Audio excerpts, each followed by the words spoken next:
மக்கள் நலன் கருதி நல்ல முடிவை எடுக்க வேண்டும் என்று அதிமுக எம்எல்ஏக்களை தமிழக பாஜக தலைவர் தமிழிசை சவுந்தரராஜன் கேட்டுக்கொண்டுள்ளார். இன்று யாருக்கு தண்டனை கிடைக்க வேண்டுமோ அவர்களுக்கு தண்டனை கிடைத்திருக்கிறது. ஊழல் ஒழிப்பு இது தண்டனை என்ற ஒற்றை வார்த்தை மட்டுமல்ல, ஊழல்வாதிகளுக்கு தண்டனை கிடைப்பதன் மூலமாக அரசியல் தூய்மைப்படுத்தப்படுவதற்கும் சமதளத்தில் இருந்து நேர்மையாளர்கள் தேர்தலை சந்திப்பதற்கும் ஒரு வாய்ப்பு ஏற்படுத்தப்படும். இதிலிருந்து ஊழல் தமிழகத்தில் மறக்கப்பட்டு ஒழிக்கப்பட்டு தமிழகம் ஒரு தூய்மையான அரசியலை நோக்கி செல்ல வேண்டும் என்பது எங்களது தாழ்மையான கருத்து.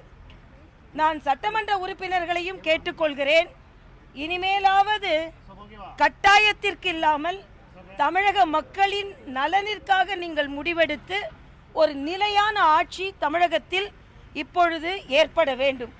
தமிழக மக்களின் நலம் மட்டுமே முன்னுரிமை பெற வேண்டும் என்பது எனது கருத்து.